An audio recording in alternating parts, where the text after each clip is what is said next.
আমি হচ্ছে একজন সিটিজেন হিসেবে যদি চিন্তা করি তাহলে হচ্ছে আমি আগে সংস্কার চাই, দেন হচ্ছে নির্বাচন চাই। কারণ আমাদের এই যে বৈষম্য বিরোধী আন্দোলনের কারণে অনেক এলোমেলো হয়ে গেছে, দেশটাকে একটু সাজানো উচিত, তারপরে নির্বাচনটা দেওয়াটাই বেটার হয়।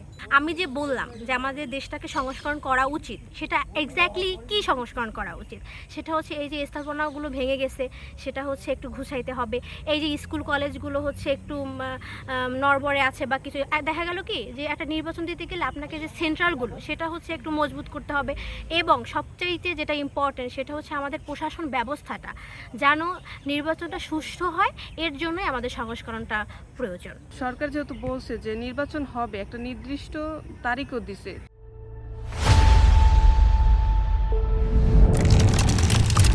তো এটা নিয়ে আমার মনে হয় না যে এত উত্তেজিত হওয়ার দরকার আছে যে সংস্কার করলে নির্বাচন হবে না বা এরকম কোনো তো আমি মানে অন্ধকার ভবিষ্যৎ দেখতে পাচ্ছি না। তো সেই জায়গা থেকে আমি বলতে চাই যে ফার্স্টে হচ্ছে আগে সংস্কারের দরকার। অন্তর্বর্তীকালীন সরকার যেহেতু বিভিন্ন আইন শৃঙ্খলা পরিস্থিতি নিয়ন্ত্রণে আনতে ব্যর্থ হচ্ছে, সুতরাং আমার মতে চাচ্ছি যে নির্বাচন দেওয়াই উচিত। নির্বাচিত সরকার এসেই দেশের আইন শৃঙ্খলা পরিস্থিতি উন্নতি ঘটাবে এবং আমি মনে করি যে দেশে সুষ্ঠু পরিবেশ বজায় থাকবে। সুতরাং আমার মতে নির্বাচন হওয়াই উত্তম, সংস্কার না হয়ে আগে, যেহেতু এই সরকার ব্যর্থ হচ্ছে বারবার। বিগত বছরগুলোতে হচ্ছে চাঁদাবাজি হলেও কিন্তু মানুষ প্রতিবাদ করতে পারতো না, কিন্তু এই সময়টায় কেউ যদি কোথাও যদি চাঁদাবাজি করে বা কোনো কিছু করে তাহলে সেক্ষেত্রে প্রতিবাদ করার সুযোগ পাচ্ছে, অন্তত হলে মানুষ প্রকাশ করতে পারতেছে নিজের মনের কষ্টের কথাগুলো।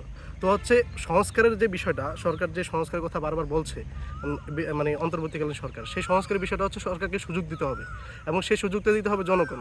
একজন সাধারণ শিক্ষার্থী হিসেবে আমার মতে আগে সংস্কার হওয়া প্রয়োজন আমার দেশটাকে। যেহেতু বাংলাদেশ একটি গণতান্ত্রিক দেশ, তো গণতান্ত্রিক দেশে নির্বাচনটা অবশ্যই গুরুত্বপূর্ণ, কিন্তু একটি সুষ্ঠু এবং স্বাধীন নির্বাচনের জন্য তার আগে আমাদের সংস্কার দরকার।